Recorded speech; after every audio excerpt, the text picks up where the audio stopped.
हेग रात के आनहरिया में, हेग मंदिर के पिछुअरिया में। भोला बाबा दर्शन दिल खुन 3 बजे भोर हरिया में।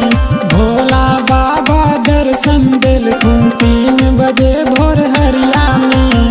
अभी आप सुन रहे हैं जय श्री कैसेट कंपनी की प्रस्तुति।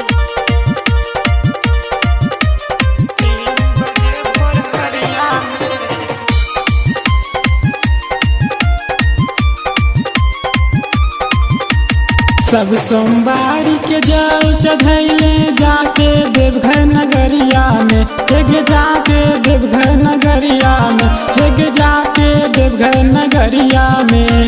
भोला बाबा दर्शन दिल खुन 3 बजे भोर हरिया में। भोला बाबा दर्शन दिल खुन मंदिर के पिछुअरिया में।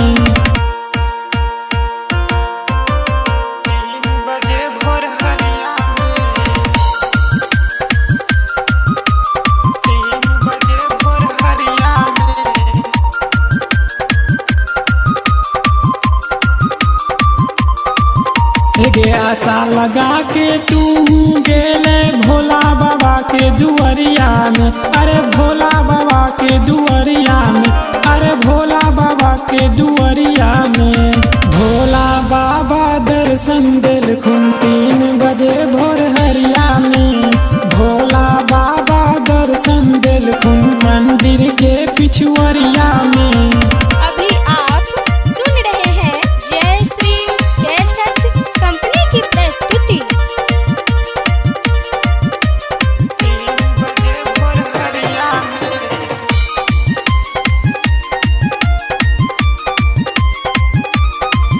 अरे राजा सिंगर के संगे गेले तू बाबा के पूजनिया में। हेग भोला बाबा के पूजनिया में, अरे भोला बाबा के पूजनिया में। भोला बाबा दर्शन दिल खुन 3 बजे भोर हरिया में।